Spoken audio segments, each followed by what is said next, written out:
Good evening, Dallas Bible Church and friends. Welcome to another Marriage Moment episode. It's hard to believe that we have been doing this now for more than 20 weeks, and hope that you continue to be encouraged just in your marriage journey and in your relationship with your spouse and what we've been providing for folks on Thursday evenings. I am super excited to have some friends of mine who have been part of Dallas Bible Church for a long time. David and Mary Yarbrough. I'm going to let them talk a little bit more about themselves here in just a second, but then we're going to work through a couple of questions that hopefully will encourage you in your marriage this evening and in the weeks and months and years to come. Again, our desire is to encourage you and to also challenge you, because we know that marriage isn't always easy, that it can be complicated, it can be complex, it can be challenging. We understand that, we get that, and we want to walk alongside you during those challenging times. And we also want to walk alongside you during those great times in marriage and celebrate with you.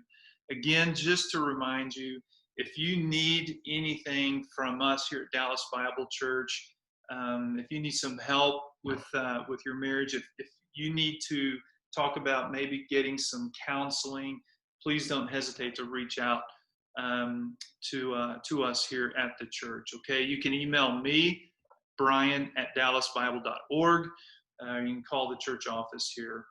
Okay, so with that, David and Mary, thank you so much for being part of our marriage moment this week, spending some time with us. And I want to ask you guys just to introduce yourselves, tell us a little bit about yourselves, and maybe how long you've been here at Dallas Bible Church. Okay. Why don't you go first? Oh, thanks. That's the first tip. First, yield to one another. That's great. I love it. We have been married 45 years, and I'll let him tell the story about why, that is so significant. But we've been at DBC since 1994, so long time before it even moved to the new building. And we've got, I'll let you tell about the grandkids, I'll tell about our kids. We have, our son is 40, and he just moved back from living in Australia for a year, and he's just had many adventures there. Our daughter is 38 and lives here with her family. Our second son, I will call him, is Justin. So we've got Justin, it's her husband, and our daughter's Elizabeth, and our son is Philip. So she's got 3 little girls. So I'll let you tell about the grandkids. Okay. We have 3 granddaughters, a 12-year-old, 10-year-old, 5-year-old, and they're just a ton of fun. And we are one of the reasons we're Zooming this meeting today is because we're quarantining with them where we can see them. And this is obviously a very different time for all of us, and everyone is really handling it in a different way. And I think we're, as a church, trying to honor each person and how they take on this pandemic and with their family dynamics. And so our granddaughters, we got to spend the weekend with them, and then they get to come over and spend a night with us, usually one night a week. So we enjoyed them. That's awesome. Thank you guys for just being so faithful here at Dallas Bible Church. David, I know you're very active in the leadership here at our church. You serve as one of our elders, and so we're grateful for you. Mary, we're grateful for your leadership in our women's ministry. I know you have been very involved in our women's ministry leadership for many years, and so we are grateful for both of you and your service and your love for the church. So for that, thank you. We appreciate you guys. Is it true about grandkids? I hear that from a lot of grandparents that, having grandkids is amazing. It's the greatest thing ever, because you can send them off, you can send them away, you can send them back home, however the saying goes, right? Yeah, that's true. I think, I guess the main saying that I've heard, if I would have known grandkids were this good, I would have had them first. So that's kind of the thing that I've heard all my life. And we love them. It's just been an awesome experience. And then, we have a relationship with our kids. We're really fortunate from that standpoint. We've been involved in a local church their entire adult life and our entire married life. And I think that really is one of the key components to having a good marriage is having a good foundation and then maintaining that foundation. And you maintain that by showing up with your community of believers around you. And I think it makes a big difference. Yeah, it does make a huge difference. It's a great segue to just get into a couple of questions that we wanted to discuss here this evening. The first question is... I have written a segue, just so you know. You have written a segue. Okay, well, you know what? We should have somehow recorded you on a segue with this thing. Maybe not. But, what I hear, guys, more and more from couples is just the challenge of staying connected as a couple, and just how that works best, the communication and just staying connected. And it just seems to be a challenge. And believe it or not, it seems to have even been a greater challenge these past 6 months, even though couples are together, a lot more, having to work from home and things like that. There's still this incredible challenge of staying connected to one another. So how do you guys, David and Mary, how do y'all work at staying connected together? What does that look like? Well, I just try to convince her that I'm right. And that never works. It never works. Okay. So this is start with what not to do. We discussed whether we should discuss our answers or not. And I thought, I actually was thinking that. Really? I did. We knew. We knew. So I think that, first of all, going back to our foundation of being in church and being involved in church, it's not just, there's a term out there now of, are people being the church, or are we just consuming church? You go as a consumer. And we've never just been a consumer of church. We've always been involved and giving of ourselves to each other and to other people.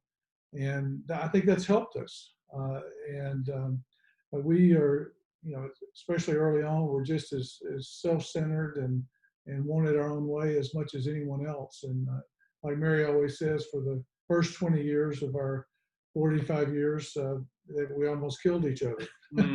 Not literally, but you do, you want to prove how right you are and how wrong the other person is. And it's this is not a battle, and this is not a war, and it's not a sprint.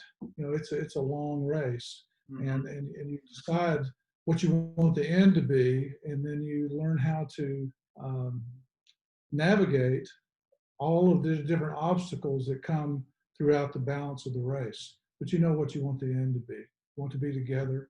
And I think that making that decision takes a little bit of the pressure off to where, it's not an option not to be together. So I think that decision to be in church, be around other people who are trusting the Lord, who are following Him, who are in the Word, who are filled with the Spirit, those kinds of things make all the difference. It's not anything that we've done. It's what's been done for us in the community of believers as we have been on our race, our path. That's good. A lot of wisdom in that. Mary, do you want to add anything to that? Well, it's been interesting because when you ask the question, how do we stay connected as a couple? Um, David has traveled almost all of our married life, and so there's always time that we've had to independently um, manage our own time, and so once he comes home, I'm kind of in a schedule. He's been in a schedule. So that's challenging, I think, in trying to figure out how to do that gracefully with one another. I don't yield well. And so I think that just being gracious with one another, acknowledging where the other is coming from as far as uh, coming back together. Well, now, he's been home probably the longest in our entire married life. He's been home since March. So it's we've had our moments. So that's why I said we've been married for 45 years, and our anniversary is in October, and I hope we make it. Because I think that Mary is, I did travel a lot, and I don't know if she was ever as excited to see me come home as she was excited to see me leave. So I think that she was twice glad, probably. Well, so, but that has probably been one of our biggest challenges is staying connected, even though he traveled a lot. So maybe it's more of a challenge than you're asking. Yeah. Well, and I'm sure in all of that, as in probably in these last few months, there's been conflict that has come about in your relationship and in your marriage. Maybe there's never been conflict. I don't know. But how do you deal with conflict when it happens in the context of your marriage? Well, we just stuff it down and don't talk about it. Yeah. Okay. Good. Okay. Once again, what not to do first. So true. There's a pattern here. We've got to start there. Yeah. For 20 years, we both were extremely strong-willed. Yeah. And for 20 years, we were battling for our rights. Wouldn't you say that? Mm. And then God just brought us both individually at different times to, face down on the floor. You are going to surrender to me. Mm-hmm. So mine was that surrender moment where to God, not to me. It's true. Just want to be clear. No, it's true. No surrender here. And because until I did that, there was absolutely no way that I was going to be able to yield to Him unless I yielded to my Heavenly Father first. And so that surrender was involuntary. I literally woke up one morning and couldn't do a thing. Mm-hmm. And I did a lot. And so it was, I didn't even realize it was what it was at the time. Looking back, I thought, wow, I should have done that a long time ago. So, and then shortly thereafter, you kind of had a similar experience. So it's kind of like we had to relearn or maybe unlearn a lot of things because the way that we finally approached God, we had to approach Him in a different way. And it was a very honest and sometimes very broken way. And we were never that way. We were never vulnerable, even with one another. I think we tried to just do everything what we thought we were doing the right way, and it didn't work. Mm. And so I'd say we were pretty performance oriented. We were really going to be out there and do something for God. And he just had to think that was hilarious because, we thought we were doing all these good, neat, cool things. And really, we weren't. And we were doing it for ourselves. And that was really a pride issue. And so God doesn't deal well with pride in any form. And And independence is not one of the characteristics of fruit of the Spirit. And although we think we want people to be independent, I often said that July 4th needs to be Dependence Day, not Independence Day. And I think that God had to break us and then put us back together. So he broke us both in a million pieces separately, put us back together through the power of his Spirit, and filled us with his Spirit, and then said, walk in my way, not invite me to walk along your way. And so it's really kind of what's gone on for about the last, I'd say 25 years for the most part. And it's been, I don't want to, I'm not a singer, but, the song, God Bless the Broken Road. And that's really, the broken roads are the best roads. So that's kind of one of the things that connects us, keeps us together, keeps us talking, and we became more vulnerable and recognize that neither of us have it figured out. And so neither of us really have the right to try to convince the others that we know, because we try to find it together as opposed to separately. That's so good.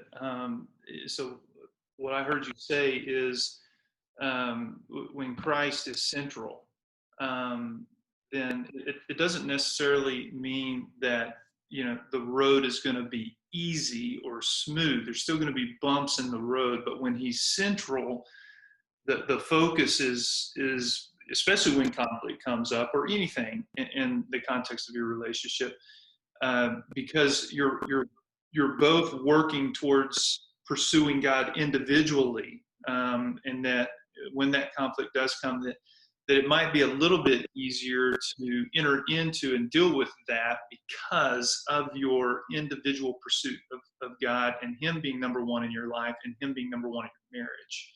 So it's actually from a point of brokenness. Yeah. We both are coming from a point of brokenness. Yeah. And I know I can't fix her. She knows she can't fix me. So neither of us are fixers. So we are dependent on God. I still try occasionally. Yeah. Awesome. Well, thank you guys for sharing that. How does prayer impact y'all's relationship with each other? And talk a little bit about that. Well, I think that we come from, a lot of this is based on the decades that you were born in. It's an interesting dynamic. Neither of us grew up in a family that prayed together other than at dinner. And so obviously you could see the rest of our bodies, you know that we don't miss too many dinners. And so, or I don't. And so obviously we a lot of prayer is around the kitchen or dinner table through the years with our kids, and our kids never were into devotional time. They did their own devotional time, and we do too. We have more individual prayer than group prayer as a family or as a couple than maybe other couples do. I would say that it's more individual, except we pray together 2 or 3 times a day, so it's not that individual. Yeah. I've found sometimes, just because of my bend, I was a new believer when we first married. And so anytime we prayed together, I found myself wording it in a way that would, being his Holy Spirit, and so I would get distracted by what I was praying for or who I was praying to. It was almost like I was trying to communicate something to him rather than the relationship that I kind of a spiritual fixing. Yeah. That's never happened to you, has it, Brian? Never, ever. Never. Yeah, right. So I think we developed more of a individual relationship, again, with more of a one-on-one with Christ. But we still pray occasionally together. Yeah, no, that's good. But again, and where prayer comes in too, I was going to say, it kind of goes back to that conflict. Whenever I'm often confronted or things are suggested that maybe I have crossed a line, I'm not, well, I won't go to that, but anyway, I often become defensive in the beginning. Mm. And so it's hard for me. So it's almost like I have to get away. The only way that I can turn around is to sit in prayer and yield to, again, it goes back to the yielding. Mm-hmm. I have to yield to my Father first before I can yield to him. Mm. So I think that's where prayer comes in as far as in our conflict. Yeah. Mm. And I think another key point is that, you don't have to feel like you have to solve everything today. You can, if you've decided what the end is going to look like, and you realize that there's going to be obstacles along the way, you don't have to solve it 100% every day. Yeah. Some of it will last till tomorrow, and some of it may last next week, and some of it may last a little longer. It may take a little bit more effort to address. So you don't have to get in such a hurry to resolve every issue in your life. Yeah. That's so good. That's great counsel. One of the things that we've talked about in some of our videos, especially in dealing with conflict in marriage, is sometimes it's okay and probably healthier to call a timeout when there's a conflict and say, hey, we're not going to resolve this right now. Can we come back to it?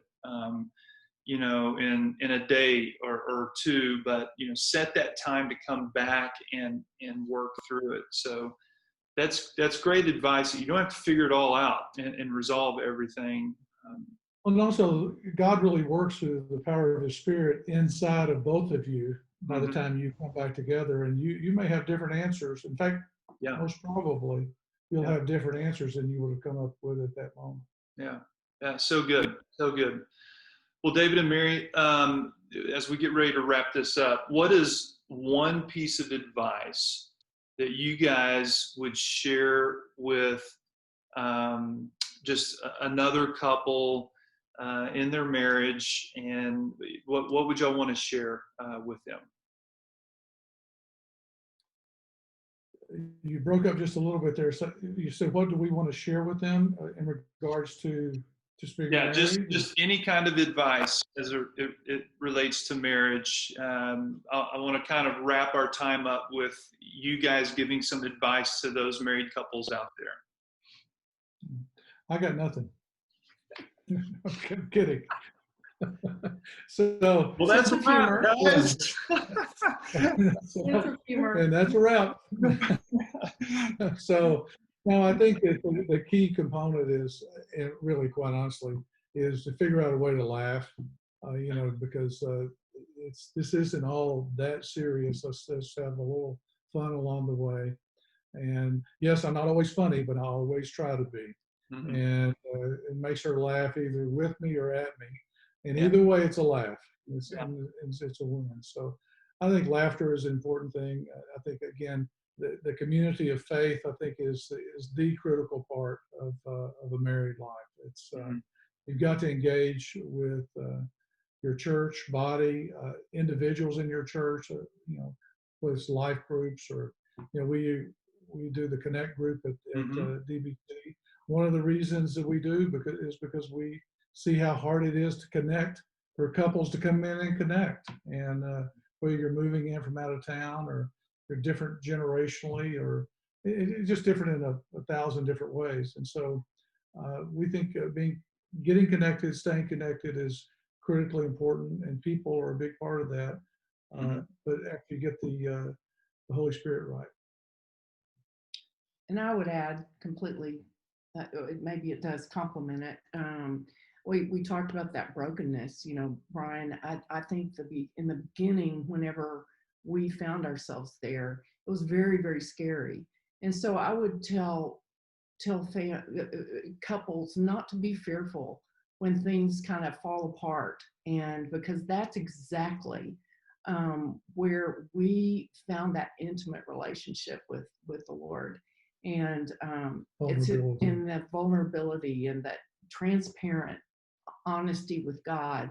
And that's when, he rebuilt our marriage in a way that was much stronger, but it came out of the ashes, basically. So we weren't not meaning that we were going to get a divorce or anything, but it was it wasn't pretty. So, But you were always pretty. you too. Oh, look at there. There it is. There it is. I love it. Well, hey guys, hey, thank you so much for sharing a little bit of your life with us here this evening and a little bit of your story. Appreciate you so much, and can't wait for our church to regather. Speaking of that, we're talking about having community and the importance of being in community and connecting, with other believers, which is huge for any marriage, to have other believers around you. Marriage was not created to act in isolation or in an island. I mean, we need people around us. We do look forward to when we regather, but the author in Hebrews, exhorts us how good and pleasant it is for, or do not forsake the gathering of the believers. And so we're not forgetting that, and we're going to regather soon. And so thank you guys for your investment at Dallas Bible Church and in the lives of folks here, and appreciate your time here this evening. We love you guys. Okay. Love you Love too. you Thanks, too, Brian. Brian.